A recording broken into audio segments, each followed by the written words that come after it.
우리는 이번 고난주간에 예수님의 순환 내러티브 가운데 베드로의 이야기를 살펴보고 있습니다. 첫날에는 베드로의 신앙 고백과 그의 항변에 대해서 살펴봤고, 둘째 날에는 베드로가 예수님을 3번씩이나 부인하는 장면을, 또한 그가 회개하는 장면을 살펴보았습니다. 그는 교만하여 예수님의 말씀을 무시했다가 큰 죄를 짓고 말았습니다. 따라서 우리는 이러한 베드로의 모습을 볼 때 이 사람이 얼마나 성격도 급하고 기질도 강한지, 자기 환상이나 자부심, 자존심도 굉장히 강한 사람인지를 알게 됩니다. 그렇다면 만약 예수님께서 이러한 베드로를 다루시지 않고 그냥 내버려 두셨다면 어떻게 되었을까요? 베드로도 자기 의로 가득 찬, 그래서 교만과 자부심으로 가득한, 어떻게 보면은 정말 하나님이 쓰실 수 없는 사람이 되었을 것이 분명합니다. 이에 주님은 그를 낮추시고 낮추심으로 겸손의 사람, 능력의 종으로 만들어 가십니다. 그러므로 오늘 본문에 보면 베드로가 회개한 이후에 예수님께서 베드로를 찾아오셔서 그를 회복시켜 주시는, 또한 하나님의 사명자로 세워주시는 장면을 말씀하고 있습니다.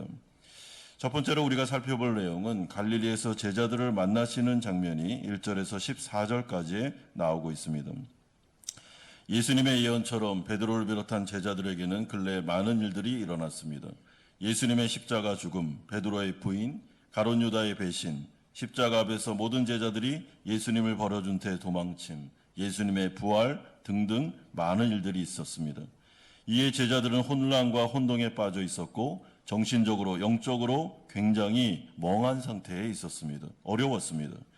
그러나 이들이 이 순간에 참 잘한 것은 마태복음 26장 32절에 예수님께서 하신 것처럼 내가 살아난 후에 너희보다 먼저 갈릴리로 가리라, 거기서 만나자라는 그 말씀을 기억하여 다시 갈릴리 호수로 모였다는 사실입니다. 이에 이들은 무엇을 하고 있는가? 3절에 보면 시몬 베드로가 나는 물고기 잡으러 가노라 하니 그들이 우리도 함께 가겠다 하고 나가서 배에 올랐으나 그날 밤에 아무것도 잡지 못하였다라고 기록하고 있습니다. 이에 예수님은 밤새도록 단 한 마리의 물고기도 잡지 못한 제자들을 찾아오셔서 이들에게 질문하십니다. 5절에 얘들아 너희에게 고기가 있느냐? 그런데 이 질문은 헬라어 원문으로 잘 보시면 책망의 말이 아니라 교훈을 주기 위한 질문입니다. 너희가 오늘 밤새도록 그물을 던졌지만 아무것도 잡지를 못했는데 그 이유가 뭐라고 생각하냐라는 질문입니다. 그러므로 이것은 예수님의 사랑이 담겨진 말씀이었습니다. 이에 주님은 6절과 같이 명령하십니다. 그물을 배 오른편에 던지라, 그리하면 잡으리라 하시니 이에 던졌더니 물고기가 많아 그물을 들 수 없더라. 여기서 예수님이 배 오른편에 그물을 던지라라고 말씀하신 것은 그곳에 이미 물고기 떼가 있음을 알고 있음을 말씀하는 것이며, 이것은 예수님의 창조주 되심, 전지전능하심을 드러내는 표현입니다. 이에 제자들은 순종했고 그물이 찢어질 정도로 엄청난 물고기를 잡았는데 153마리를 잡게 됩니다. 여러분, 이것은 예수님께서 이제 실패한 제자들을 회복시키고 위로하시기 위해서 오늘 찾아오셨는데, 첫 번째로 그들의 텅 빈 인생, 경제적인 필요를 채워주시는 장면을 소개하고 있습니다. 그러자 바로 그때 요한이 베드로를 향해 7절과 같이 주님이시다라고 외쳤습니다. 이에 베드로가 이 말을 듣자마자 바로 바다에 뛰어듭니다. 왜냐하면 베드로는 실패한 이후에도 예수님을 너무나도 만나고 싶었기 때문입니다. 그래서 예수님이다라는 소리를 듣자마자 거의 무반사적으로 물속으로 뛰어들게 되는데, 이를 볼 때 베드로는 생각보다 행동이 앞선 사람입니다. 그래서 실수도 많고 실패도 잦은 인물이었습니다. 하지만 그래도 베드로는 마음만은 순수한 사람이었습니다. 그런 후 예수님은 이들이 직접 잡은 물고기로 아침 식사를 차려주신 후 제자들에게 먹으라라고 말씀하시므로 이번에는 이들의 육신적인 필요를 채워주십니다. 여러분, 그렇다면 오늘 아침 식사 자리의 분위기가 어땠을까요? 12절을 잘 보시면 제자들이 주님이신 줄 아는 거로 당신이 누구냐 감히 묻는 자가 없더라라고 말씀하시므로 지금 분위기가 굉장히 무겁다라는 것을 알려주고 있습니다. 왜냐하면 제자들이 예수님께 대해 지은 죄가 많았기 때문입니다. 베드로는 예수님을 모른다고 3번씩이나 부인했고, 제자들은 예수님의 십자가 앞에서 다 도망칠 정도로 이들은 배신자들이었습니다. 그러니 어떻게 무슨 면목으로 예수님의 얼굴을 보면서 화기애애한 상태로 음식을 먹을 수 있겠습니까? 침묵만 있었습니다. 아무도 예수님의 얼굴을 쳐다보지를 못했습니다. 이런 점에서 저는 오늘 본문에 나오는 갈릴리 호수에서 아침을 먹기까지의 제자들의 모습과 그 과정이 너무나도 중요하다고 생각합니다.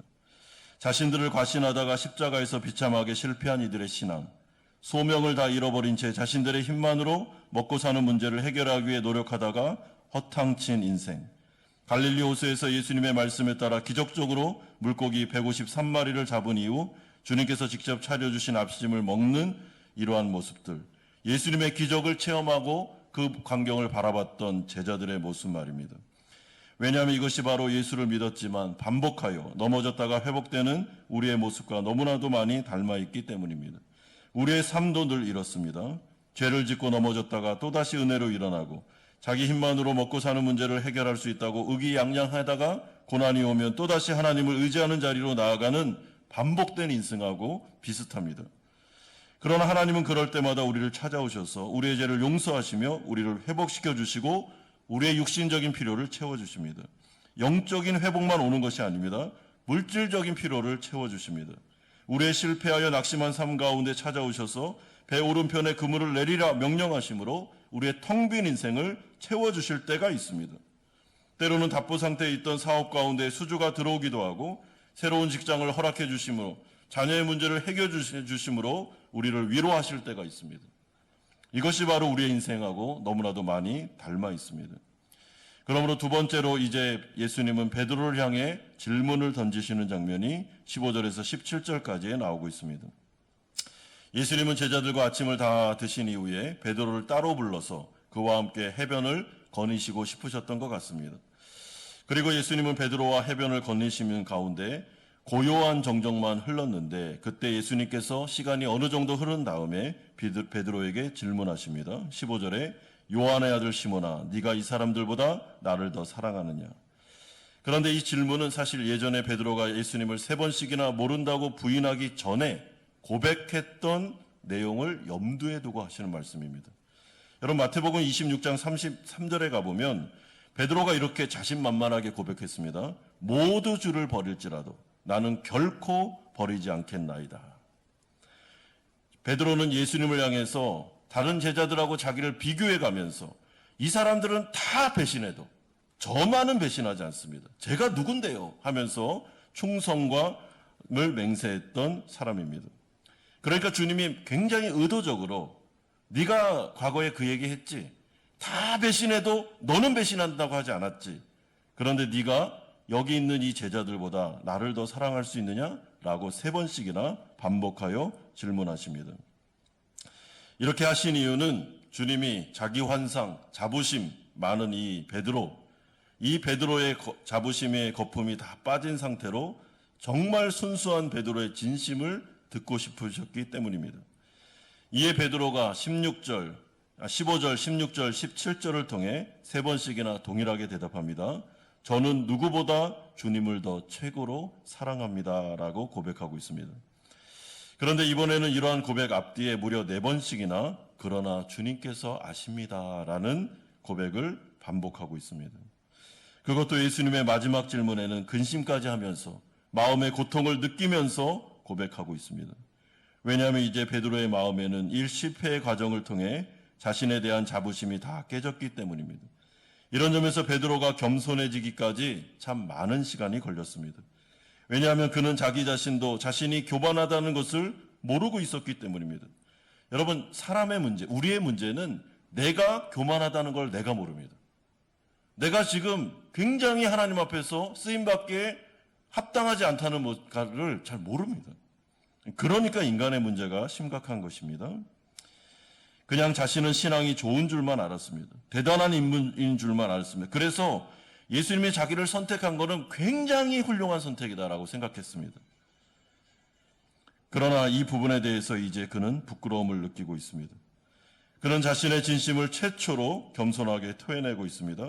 그러자 예수님이 자신을 배신했던 베드로를 향해 3번씩이나 내 양을 먹이라, 내 양을 치라, 내 양을 먹이라 반복하여 말씀하시므로 베드로를 공식적으로 용서하시되 사명자로 부르시기까지 하고 계십니다. 왜냐하면 예수님께서 지금 베드로에게 맡기시려는 하는 이 양들은 성삼위 하나님께서 가장 소중하게 여기시는 영혼들이기 때문입니다. 따라서 주님은 자신의 양들을 가장 신뢰하는 자들에게 맡기시기를 원하고 계십니다. 이런 점에서 예수님은 실패한 베드로를 향해서 네가 나를 최고로 사랑하는 줄을 나도 안다. 나도 너를 신뢰하며 이제 사랑한다. 그러니 네가 이제 이토록 겸손해졌으니 내 양을 맡아줘라. 너를 의지하지 말고 나만을 의지하며 이 사명을 감당했으면 좋겠다라고 말씀하고 있습니다. 따라서 저는 이보다 더 완벽한 회복은 없다고 생각합니다. 베드로를 용서해 주셨을 뿐만 아니라 하나님의 나라에서 가장 중요한 사역까지 맡기고 계십니다. 이에 주님은 지금까지 베드로를 묵묵히 기다리셨습니다.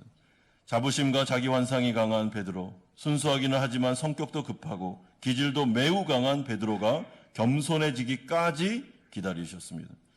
그래서 책망의 말씀도 주시고 죄에 넘어지는 것도 사랑의 관점에서 허용하심으로 죄 가운데 행한 베드로의 회개를 받아주심으로 베드로를 사랑으로 양육하셨습니다. 그리고 드디어 베드로가 겸손해졌을 때, 자기 환상이 다 빠져나갔을 때 바로 그 자리에서 베드로를 자신의 종으로 사명자로 부르십니다. 왜냐하면 베드로가 자기 환상으로 기고만장했을 때에는 하나님이 그를 쓰시고 싶어도 쓸 수가 없었기 때문입니다. 그렇게 됐다가는 그에게 영광이 돌아가지 하나님께는 영광이 돌아가지 않기 때문입니다. 그러므로 하나님이 사용하기를 원하는 사람은 반드시 그를 낮추는 상황과 환경과 기간이 허용된다는 것을 기억할 필요가 있습니다. 성공할 때는 성공의 술에 취해 자신의 진면목을 제대로 볼 수 없고 그래서 하나님을 의지하지 않습니다. 그래서 하나님은 몇 번씩 반복하여 그 사람을 낮추십니다. 고난을 통해서나 아니면 여러 가지 방법을 통해서 낮추고 또 낮추고 또 낮춰서 절대로 자기를 의지하지 아니하고 하나님을 의지하도록 만드는 작업을 이루어 나가십니다. 그러므로 하나님께서 나를 사랑하실 때 나를 사랑하신다는 증거 중에 하나는 하나님께서 나를 낮추시는 과정으로 이끌고 계실 때 나를 사랑하시는구나 라고 보시면 됩니다.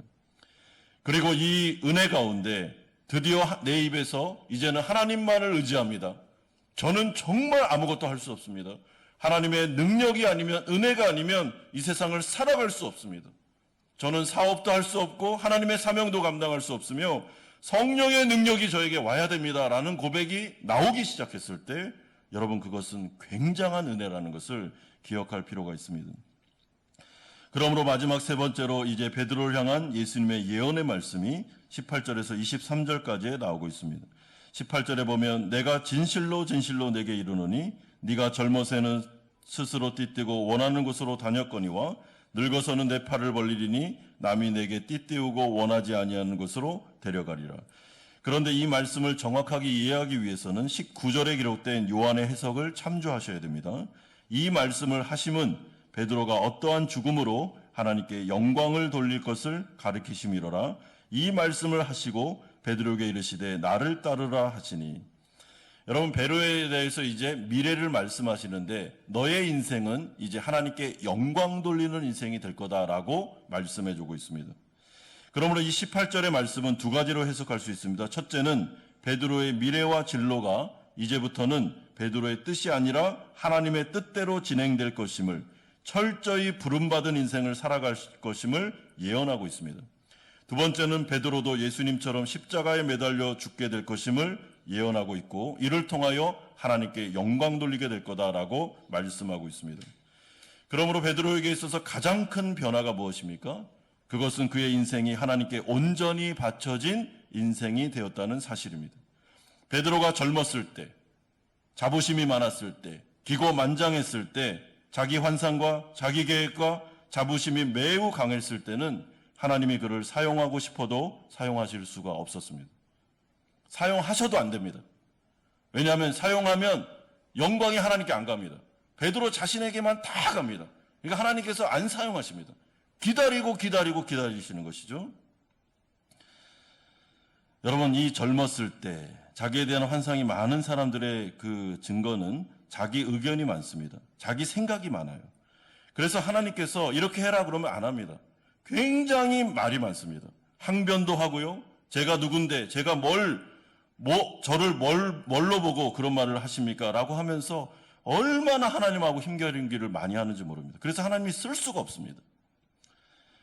그런데 실패와 좌절을 통해서, 고난을 통해서 베드로가 자신을 알게 됐고, 자신이 얼마나 연약한 자이며 죄인인지를 알게 되었고, 내 인생으로 살아갔을 때 그물을 아무리 던져도 수확이 전혀 없는, 물고기 한 마리도 못 잡는 텅 빈 인생이구나. 하나님 없으면 내가 내 인생 정말 살아갈 수 없는 거라는 것을 철저히 깨달았을 때, 그때 하나님께서 그를 찾아오셔서 이제는 내가 너를 쓰겠다. 너는 내가 가라는 곳에 가고 거기서 내가 너를 통해서 영광받을 것이며 엄청난 성령의 역사가 나타나게 될 거다라고 말씀하시면, 예, 알겠습니다. 아멘, 제가 가겠습니다. 라고 나아갈 때 하나님의 역사를 이루시는 것입니다. 그러므로 하나님 앞에 손에 붙들린 자들, 또한 하나님 앞에서 겸손해진 자들, 자신의 한계를 알고 하나님께 자신의 인생을 맡긴 사람들은 여러분, 미래와 진로를 걱정하실 필요가 없습니다. 하나님께서 그렇게 나를 낮추는 과정을 밟아오신 이유는 나를 쓰시기 위함입니다. 그러므로 지금 하나님이 나를 굉장히 낮추고 있구나, 정말 이 절박한 순간에 하나님만을 의지하게 하고 있구나라고 하신다면 그거는 소망의 메시지입니다. 하나님이 나를 때가 되면 쓰시겠구나.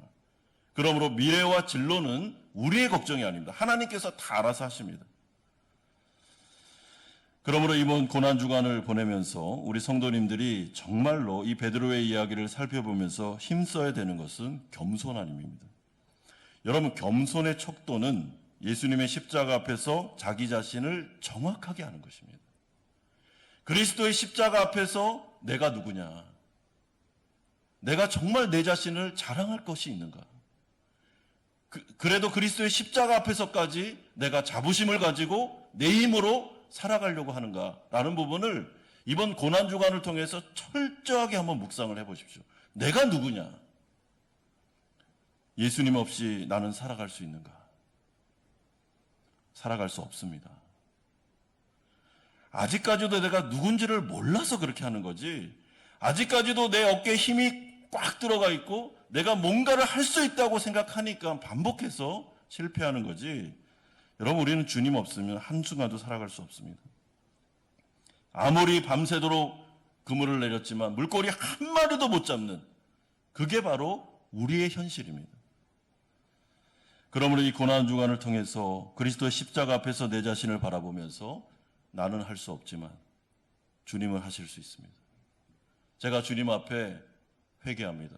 교만했습니다. 제 힘으로 또 한 번 살아보려고 그렇게 애써봤습니다. 아무것도 아니라는 걸 알게 되었습니다. 주님 사랑합니다. 저 인생을 주님 손에 맡깁니다. 주님께서 이제 알아서 하십시오. 라는 고백이 나왔을 때 드디어 하나님께서 배 오른편에 그물을 던져봐라. 그러면 굉장히 많은 고기가 잡힐 거야. 내가 누군지를 너에게 계시한다. 나는 창조주며 전지전능한 하나님이다. 이제 나를 따라와라. 그러면 너의 인생이 이제는 하나님 앞에서 엄청난 수확을 거두는 영광을 드리는 인생을 살아가게 될 것이다 라고 하면서 하나님께서 우리의 미래를 열어가시는 역사를 체험하게 될 것입니다. 사랑하는 성도 여러분, 하나님은 우리를 사랑하십니다. 그러므로 우리에게 질문하십니다. 네가 정말 나를 사랑하느냐? 그러면 이제부터 너의 인생을 나한테 맡겨라. 내가 너를 쓰겠다라고 말씀하십니다. 하나님 앞에서 겸손을 회복하시고 우리의 인생 전체를 맡겨드림으로 이제 내일과 모레의 성령의 능력으로 하나님의 역사를 이루는 베드로와 같이 우리 사랑하는 성도님들도 하나님께 쓰임받아 하나님께 영광 돌리는 성도님들 다 되시기를 주님의 이름으로 축원드립니다.